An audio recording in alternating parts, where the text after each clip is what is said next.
Isang mapagpalang araw mga boss. Wow. Nandito po pala ako sa machine shop para deliver tong damage natin na pulya sa rampa. At ito na nga, sinalubong na nga ako ng ating tornero. Ito pala yung ating on-call na machinist. At nandito na nga tayo sa gate. Tiningnan na nga ng gwardya ang ating mga dala. Na-check na niya at nailagbok. Ito na pala ang part 3 ng pag-repair natin ng ating pulya sa ating rampa at pagpalit ng kable sa rampa. At ito na pala yung bagong kable na ating papalit. Kinalay na nilang maestro at chipmate dito sa ating pantalan at sa loob ng barko. Meron pa itong dimension na 1 inch mga boss at 100 meters po ang haba nito. At ito pala ang sitwasyon ng ating lumang kable kaya ito papalitan. Kung hindi mo pa nakita ang part 1 at part 2 ng video na to ay pwede mo yung puntahan para mas lalo mong maintindihan ang ating video. Sa mga hindi pa nakakilala sa akin, ako pala si Boss Jerome, isang dating mekaniko ng sasakyan na ngayon ay mekaniko na ng barko. Nasa maintenance department po kami. Land base lang po pero minsan ay nag-o-onboard din po kami. Yo, what's up? Biyahe, ambrut, amping mga boss, bunal ra. Kita niyang kable na sa tambor, yan yung papalitan natin. Dahil sa naghihintay kami sa pulya na pinapatrabaho natin sa machine shop, ay ito muna ang aming gagawin para isang gawa na lang. At ngayon ay papakilala ko muna ang aking mga kasama.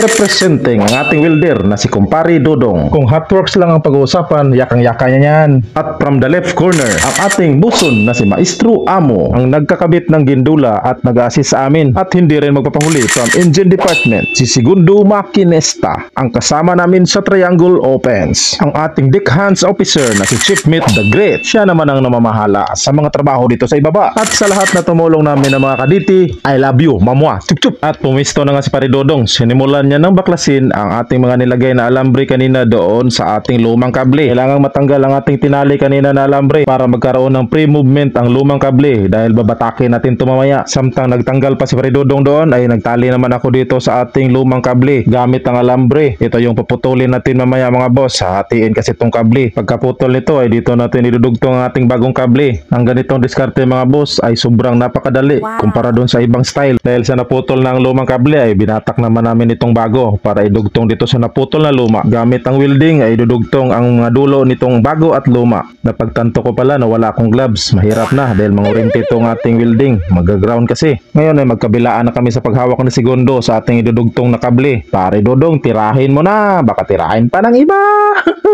At habang pinupulweld pa ay magsa-shoutout muna ako sa aking mga solid supporters. Pwede bang wag nyo munang escape dahil importante ang mga taong to sa aking video. At kung gusto mong may shoutout kita, please comment down below. At sa mga boss master idolo ko na hindi nakasama dito, shoutout lahat sa inyo. Bunal amping kayo! Ambro! Pagkatapos na may dugtong ang luma at ang bagong kable ay ready na itong batakin mga boss. Itong kable na nakarulyo sa tambor ay motor lang ang papaganahin dito. Mababaklas yan mamaya pag andar ng generator. Ngayon naman ay dali akong bumaba para i-assist naman sila chipmate at mga kaditi sa pagbatak ng ating lumang kable at bagong kable dito naman sa pulya sa ating rampa. Manpower lang pala ang pagbatak nito mga boss. Mano-mano lang. Madali lang naman ito basta nagkakaisa. Boss, magbantay mo kay Nice One, magbantay kayo na may mga matutulog dito ha. Tignan nyo mabuti may mga matutulog. Nag-advise na rin pala ako sa mga kaditi dyan kasi may mga matutulis talaga sa lumang kable. Bunga ng pagkabuhaghag nito. Sa punto pala na to, habang binabatak ng ating mga kaditi ang lumang kable ay kusa namang susunod tong bagong kable mga boss. Magaguide to papunta sa itaas doon sa ating pulya hanggang darating siya dito sa ating ilalim na pulya or sa ibabang pulya ng ating rampa hanggang sa mapalitan na ang lumang kable ng ating bagong kable. So ganito lang ang diskarte nito. Napaka-basic at napakadali lang mga boss. Pero hindi ito matatapos kung wala kayong pagkakaisa at sama-sama. Dapat sabay. Kailangan talaga na sabay ang pwersa ng pagbatak nito para mas magaan lang. Ngayon mga boss ay makikita na natin ang mga bagong kable na kusa ng pumapalit sa lumang kable. Itong may mga yellow mga boss, yan yung bago nating kable. Ito yung mga diskarte mga boss na napakadali lang. Kung palit ng bagong kable lang ang tatrabahuin ay siguradong wala pang 3 oras matatapos ka na nito. Basta sundan mo lang ang diskarte na to ng pagdugtong at pag-welding ng lumang kable at saka bagong kable. At ang lumang kable na ang magaguide sa ating bagong kable para makapasok doon sa pulya sa ating rampa. So napakadali lang, di ba? Sa punto naman na to mga boss ay nakita na natin ang bagong kable. Ayan. So ito yung may yellow. At yan naman yung lumang kable. So yung winilding natin kanina ay puputulin naman yon gamit ang ating cutter at si Dodong na ang bahala doon. At habang pinuputol ni Paridodong ang lumang kable at ang bagong kable ay pinababaklas ko naman nila maestro ang lumang kable doon sa tambor gamit naman ang ating induction motor. Sip, pwede na to siya ka mag-kuhan, Sip. Ay, Dahil sa naputol na ni Paridodong ang lumang kable at ang bagong kable, ay sinadjust ko kay Chipmate na pwede na yung gawa ng ay yung ating bagong kable para naman sa timbol at para sa shackle na ating stopper ng ating kable. Ito naman pong pinakadulo ng ating kable, yung sa kabilang side ay yun yung ikakabit natin dito sa tambor na to. Pero kailangan matanggal pa tong lumang kable. Ayan, nakapulupot na lumang kable mga boss. Nagkaroon pa ng aberya dito. Nag-stack up ang lumang kable dito sa ating tambor. Ito yung mga crucial na pangyayari mga boss, no. Imbis na matapos na kayo, nagkaroon pa ng aberya. Pero may mga diskarte pa rin tayo para matanggal tong naglalak dito mga boss or nakapulupot ito. Yan, alug-alugin mo yan, hampakin mo lang yan. Nang luluwag ang nakalak na dyan. At ito na nga, natanggal na mga boss. Oh, yan. So, ito na yung lock sa ating lumang kable. So, niluluwagan na namin tong dalawa na maestro para makabit na natin ang bagong kable. So, kita nyo yung ngiti ni maestro? Yan, ngiting tagumpay yan. Dahil malapit na talaga kaming matapos ito. Maestro, hugutin mo na ang ating lumang kable dyan sa tambor. Ayan na, natanggal na. Maestro, batakin mo naman tong dulo ng ating bagong kable para malak natin doon sa ating tambor. Yan, ikabit mo na yan. Yan, pasok dyan maestro. Ilagay na ang ating U-bolt at mga lock nut nito nang makabiyahe na tayo. Joke lang mga boss.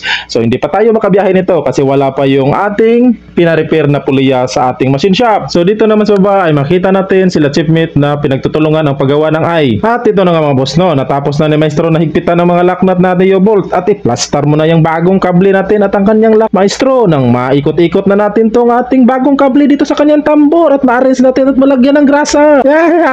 Malapit na talaga yung matapos mga boys. Ngayon naman gamit ang ating induction motor ay dandahan nating paikutin ang ating tambor nang sa ganon ay mag-arrange ang ating bagong kable.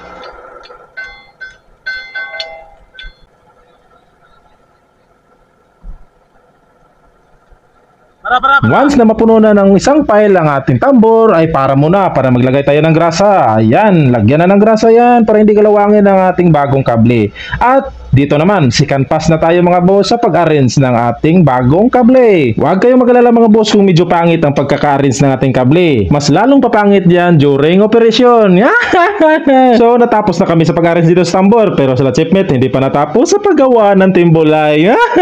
Tagal nyo naman, mang may kabit na natin yan Chip. Ngayon ay naalala ko na meron pa pala kaming gagawin ni Paridodong mga boss. So aakyat pa pala kami dito. Naalala nyo yun kanina na tinanggal namin ang mga alambre na tinali natin sa lumang mga kable. Yun yung ibabalik na naman namin dito mga boss, no. So kailangan talian namin ang bagong mga kable dito mga boss at ilak namin dito sa nilagay na square bar para mas magaan na ipasok ang ating bagong puliya, yung pinamasin shop natin kanina. Importante kasi na matalian to mga boss, no, kasi mabigat tong ating kable at hindi kaya ng kamay to na pursahan nating ilalagay yung ating bagong puliya kasi mabigat din yung ating pinamasin shop na puliya. Nasa mga 15 kilos lang naman yon. At baka paglagay ng ating pin ay mahirapan tayo na sintruhin ang gitnang butas ng ating puliya kasi mabigat ang ating kable sa rampa plus ang bigat pa ng ating puliya. Ngayon ay pinaspasan na nga namin ni Paridodong kasi hapon na mga boss at medyo dumidilim na. And that's it. Yan, natapos na nga tayo mga boss, no. Bumaba na ako. Naikabit ko na rin pala ang ating stopper sa timbol ay mga boss, no, doon sa kabilang side ng ating kable. Yan, masaya na naman sa maestro na kumakaway. Munti ko na palang malimutan. Pupunta pa pala ako sa machine shop para kunin yung puliya nating pinapatarbaho mga boss. So meron pa, hindi pa tayo tapos. Abangan sa part 4 kasi mahaba ng video natin. Nagrereklamo na kayo. Hindi nyo naman tinapos ang video. Adios!